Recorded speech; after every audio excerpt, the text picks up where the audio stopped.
سب سے پہلے نظر ڈالتے ہیں اب تک کی بلیٹن۔ جی بالکل، ڈپٹی کمشنر وہاڑی سید آصف حسین شاہ کی زیر صدارت ڈسٹرکٹ ایمرجنسی رسپانس کمیٹی برائے انسداد ڈینگی کا اجلاس منعقد ہوا۔ اجلاس میں انسداد ڈینگی سرگرمیوں کے حوالے سے جائزہ لیا گیا۔ ڈپٹی کمشنر سید آصف حسین نے اس موقع پر ناقص کارکردگی کے حامل محکموں کو شوکاز نوٹس جاری کرنے اور غیر حاضر افسران سے وضاحت طلبی کرنے کا حکم دیا۔ ڈپٹی کمشنر نے محکمہ لائف سٹاک، جنگلات، وائلڈ لائف، انڈسٹریز اور میونسپل کمیٹیز کو کارکردگی بہتر بنانے کی ہدایت کی اور کہا کہ تمام متعلقہ محکمے اور انسداد ڈینگی ٹیمیں مچھر کی افزائش کی روک تھام کے لیے بھرپور اقدامات جاری رکھیں۔ انسداد ڈینگی ٹیمیں تمام ہاٹ سپاٹس کو کلیئر کریں۔ متعلقہ افسران انسداد ڈینگی ٹیموں کی نگرانی مؤثر انداز سے کریں۔ کسی قسم کی بوگس سرگرمی میں برداشت نہیں کی جائے گی۔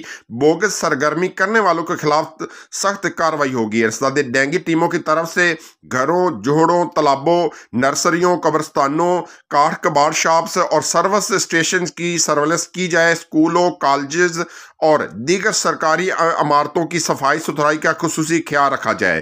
زیر تعمیر عمارتوں اور دیگر ہاٹ سپاٹ کی باقاعدگی سے چیکنگ کی جائے۔ ڈپٹی کمشنر آصف حسین نے مزید کہا کہ سبزی اور غلہ منڈی میں آڑھتیوں کی چھتوں کو بھی چیک کیا جائے۔ سرویلنس میں کوالٹی کو بہتر کیا جائے، تسلی سے کام کیا جائے۔ کوئی ڈرامٹ یورز نہیں ہونا چاہیے، کوئی ڈیویورز زیر التوا نہ ہو۔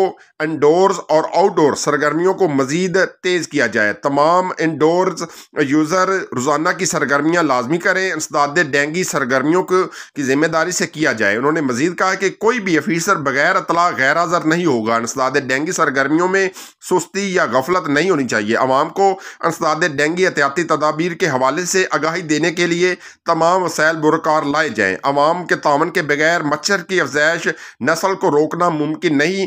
شہری بھی سنجیدگی کا مظاہرہ کریں اور انسداد ڈینگی احتیاطی تدابیر پر عمل کریں۔ سی او ہیلتھ ڈاکٹر ارشد ملک نے انسداد ڈینگی سرگرمیوں کے حوالے سے تفصیلی بریفنگ دی۔ اس موقع پر A D C general Syed Khalid Muhammad Gilani, A C Vehari Kamran Afzal, A C coordination Muhammad Shafiq, C O health doctor Arshad Malik, C O education Muhammad Aslam Ijaz, D H O doctor Muhammad Fazil, M S D H Q ہسپتال doctor Umar Ghauri, deputy director information Mian Naeem Asim اور دیگر افسران موجود تھے۔